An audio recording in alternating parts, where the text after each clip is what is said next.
Bienvenue pour les actus et merci d'être au rendez-vous pour ces nouveaux reportages. Voici le sommaire de cette édition du 22 novembre 2024. On plonge dans les archives avec Bernard Schmitt. Ce passionné trouve d'anciennes images qui font ressortir le passé des rues de notre quotidien. Un monde parallèle se dessine, les mêmes rues, une temporalité différente, saisissant. Le frelon asiatique arrive à Merzwiller. Les abeilles sont en danger. Plusieurs facteurs expliquent la perte des ruches. La période est propice à la détection des nids. Les apiculteurs locaux installent des protections et se mobilisent. Nouvelle soirée Volks-Unschlager dont les pongistes ont le secret. À Gundershofen, les habitués sont présents pour la 10e édition avec plusieurs groupes, dont les Grubertaler, fidèles à la scène, et une guest star bien connue. On danse toute la soirée sur les planches de la salle Gustave Doré. Et oui, c'est déjà le début de la période de Noël. À Niederbronn-les-Bains, le sapin est installé depuis le mercredi 13 novembre. Ce conifère, qui est un épicéa bleu, mesure un peu moins de 10 mètres. Il provient d'une famille de Gombrechshofen. Et désormais, cet arbre traditionnel est visible sur la place de l'hôtel de ville. Les employés techniques ont dû réduire la base pour qu'il rentre dans son emplacement. Il est déjà habillé de guirlandes et les décorations de Noël ont été installées les jours suivants. Le dimanche 17 novembre, 2 bourses permettaient de faire des achats d'occasion. À Zinswiller, dans la salle des fêtes, 4000 jeux et jouets de toutes sortes, des peluches et des livres, des jeux de société, des poupées et des figurines étaient exposés par l'association de parents d'élèves Les Écoliers. La renommée n'est plus à faire pour cette 24e édition puisque certains jouets viennent de Trüchtersheim ou même de Bulle. Ils ont été déposés le samedi et vendus le dimanche par les bénévoles. En fin de journée, tout n'est pas parti, mais plus de la moitié tout de même. Les bénéfices seront dédiés aux sorties pédagogiques de l'école de Zinswiller. À Reichshofen, la nouvelle association de parents d'élèves, la Team de Leuze, organisait, elle, sa première bourse aux vêtements et aux jouets.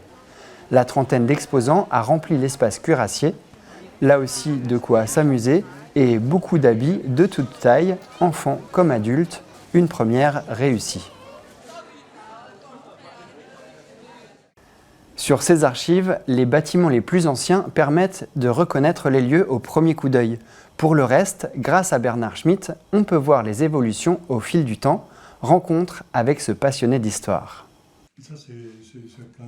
Collectionneur d'ouvrages et cartes postales d'antan, Bernard Schmitt partage ses découvertes avec les internautes.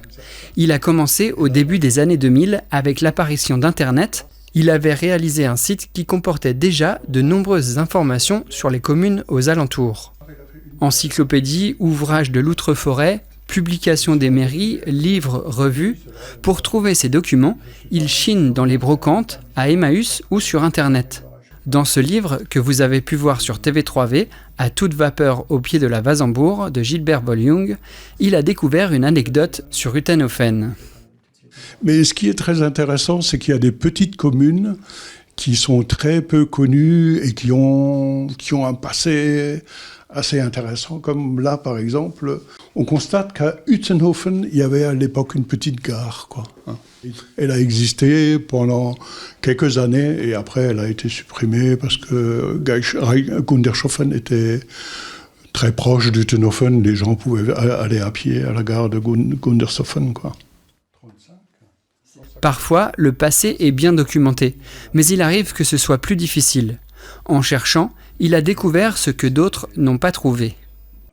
La découverte qui m'a la plus impressionné, c'est celle de l'établissement, d'un établissement à Paris qui s'appelait le Cabaret de Reichshofen, qui a été peint par Édouard Manet.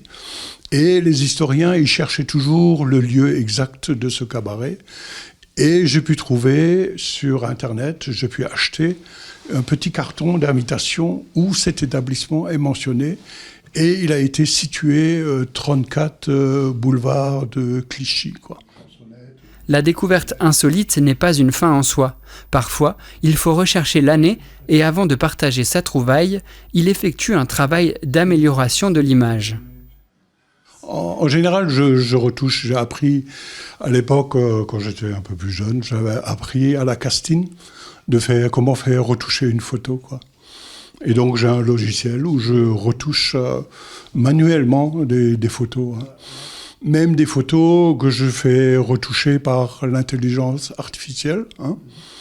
C'est pour les coloriser, par exemple. C'est très intéressant. Ça donne un peu une photo un peu plus attirante. Grâce à Bernard, les internautes ont pu voir les rues de nos villes il y a de nombreuses années. Vous pourrez découvrir ces publications sur les groupes Thé originaire de sur le réseau social Facebook et le site reichshofen.free.fr est toujours visible. Non, c'était une photo du paysage. Les apiculteurs suivent avec inquiétude la propagation du frelon asiatique, ce prédateur d'abeilles. L'absence de feuilles permet de repérer les nids. Dans ce sujet, on apprend à faire la différence entre le frelon européen et asiatique.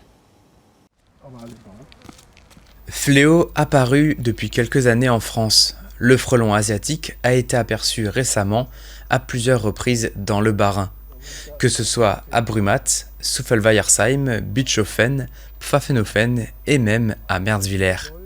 Ce prédateur massacre les ruches d'abeilles et s'attaque parfois même aux humains. Jean-Marie en a aperçu chez lui et en l'espace de 3 semaines, il a perdu l'équivalent de 35% de son cheptel. À cause des frelons asiatiques, mais aussi en grande partie à cause du varroa, un parasite qui s'immisce dans la larve et affaiblit les abeilles. Ces 3-là sont des frelons asiatiques, ça c'est un frelon européen.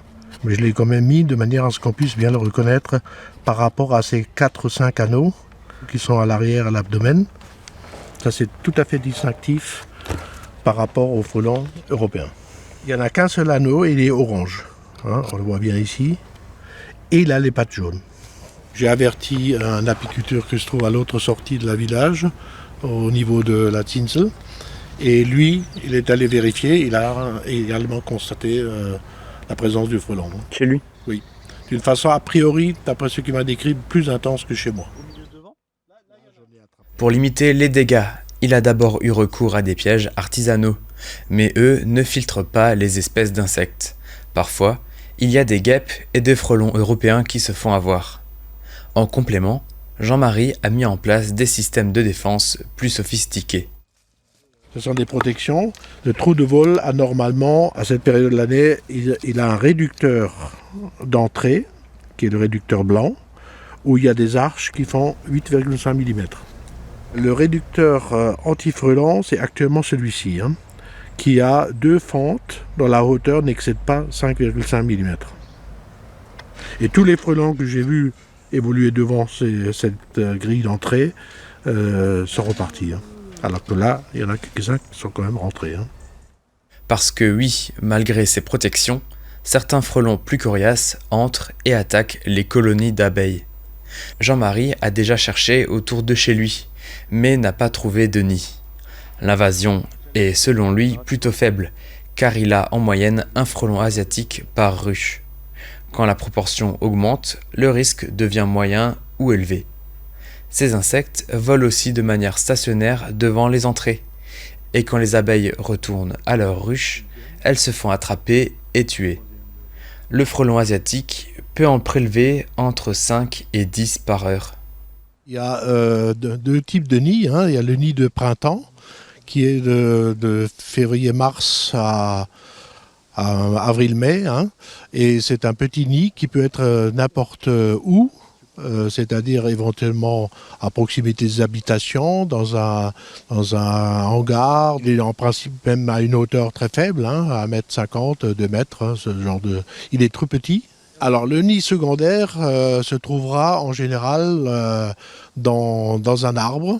Hein. Il peut être... comme ici, hein, en hauteur, à 15 mètres, à 20 mètres, voire plus, et nécessite des moyens plus importants s'il est repéré pour l'éliminer. Hein. Forcément, des professionnels pour le faire. Hein. Il peut atteindre jusqu'à 50 cm de diamètre. La lutte contre ce fléau est collective. Les habitants qui aperçoivent ces frelons ou bien un nid peuvent le signaler sur Internet. Il existe plusieurs sites qui recensent les apparitions, dont frelonasiatique.fr ou lefrelon.com. Les habitants peuvent sinon se rapprocher des associations locales comme la GDSA, Groupement de défense sanitaire apicole. La CEA a voté en juin un plan santé pour l'Alsace 2024-2028.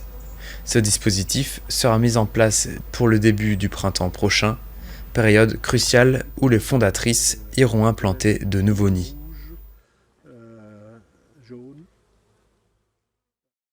Et on continue toujours dans la même thématique avec le référent GDSA du coin, Jean-Marie. Il a récemment réalisé un sondage auprès des syndicats des apiculteurs de Niederbronn et environ. Ce sondage porte sur plusieurs thématiques, à savoir le stress des abeilles, le varroa, les pertes et le frelon asiatique. L'objectif est de recenser l'impact de tous ces paramètres auprès des membres de l'association. Les résultats seront annoncés prochainement. Lors d'une réunion avec les syndicats des apiculteurs du Bas-Rhin la semaine passée, Jean-Marie et les autres participants ont notamment abordé la stratégie de lutte pour les prochains temps. Pour rappel, le frelon asiatique est apparu en Alsace en 2018. Cette lutte n'est plus focalisée auprès des apiculteurs, mais aussi bien à l'ensemble des populations que les associations arboricoles ou même les intercommunalités. L'objectif est d'informer et de sensibiliser tout le monde. Une communication sera faite prochainement sur les différents supports locaux ou encore dans les écoles. La majorité de l'impact du frelon asiatique, environ 70%, est sur la biodiversité avec les insectes et les oiseaux. Le reste concerne les apiculteurs. Il faut donc réduire la pression de ces frelons qui détruisent la faune. Pour rappel, vous pouvez aussi prévenir la mairie de votre commune si vous constatez l'apparition de ces frelons asiatiques chez vous ou à proximité. Un peu de musique maintenant avec ce reportage sur la soirée Volks und Schlager. La 10e édition était organisée par les pongistes le 16 novembre. Certains participants sont fidèles depuis le début.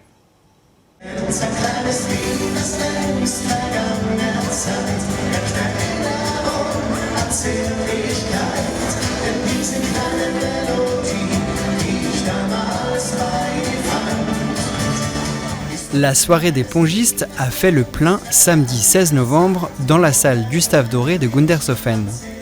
L'organisation est bien rodée, au service, les sportifs et leurs proches, une équipe de 55 bénévoles. La soirée Schlager fête sa 10e édition. Cette histoire de soirée Volksmusik, ça a commencé suite à un pari avec 2 copains. Et ils m'ont dit à l'époque, Hubert, toi, tu peux faire ça à Gunder. J'ai dit non, jamais de la vie, j'y arriverai. Et en 2013, en Autriche, j'ai vu les Krupertaler, la première fois de ma vie. Après 5-6 titres, j'ai dit à Sabine, si j'organise un truc à Gunder, ça sera avec eux. Et cette année, c'est la 10e fois. Ouais, tous les soirées, on est là. Quand il faut quelque chose, on est là, tous les ans. Et toujours à la même place, à la même table. Ce soir, il y a 2 groupes. Il y a le groupe qui joue en ce moment, c'est 7 pour. C'est 4 jeunes du Zillertal. Et le groupe qui suit, c'est mes garçons autrichiens. Ils viennent la 10e fois à Gunder. Ça sera les Krupertaler. Et ça, c'est le top en ce moment, en Autriche. Krupertaler, c'est quand même les meilleurs, les préférés. Hein. Le rendez-vous est international. Les groupes sont autrichiens et une partie du public vient d'Allemagne, de Suisse ou de Belgique. Entre les 2 groupes, Aline Spar interprète quelques titres de son album.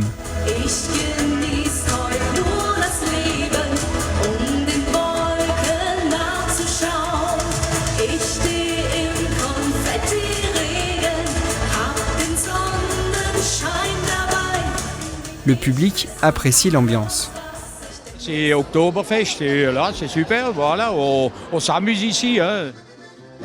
C'est une bonne ambiance, c'est toujours bien organisé, c'est une très belle fête. Et tout au long de la soirée, la piste de danse ne désemplit pas pour le plus grand plaisir des participants.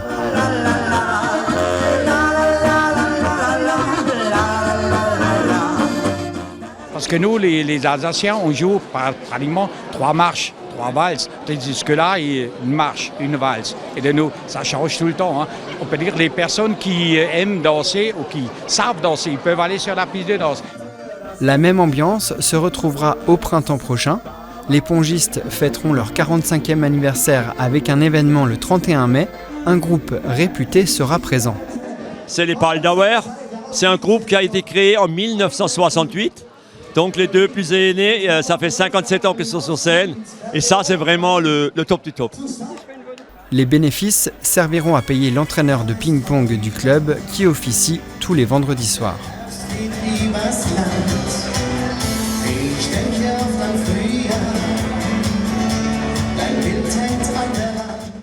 Les Wriggles sont en concert le samedi 30 novembre à 20h30 à la Castine.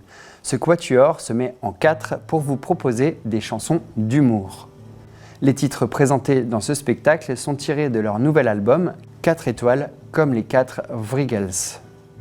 Elle est végétarienne, bou, bou, bou, bou, bou, bou, bou, bou, bou, bou, bou. Ça va gâcher ma semaine, bou, bou, bou, bou, bou, bou, bou, bou, bou, bou, bou, bou. Un petit selfie quand même. Information à la Castine. Tout de suite, dans notre émission littéraire, Laura nous propose de la lecture, un livre pour adultes et une BD. C'est tout pour cette semaine et c'est déjà pas mal. Rendez-vous vendredi prochain. D'ici là, portez-vous bien.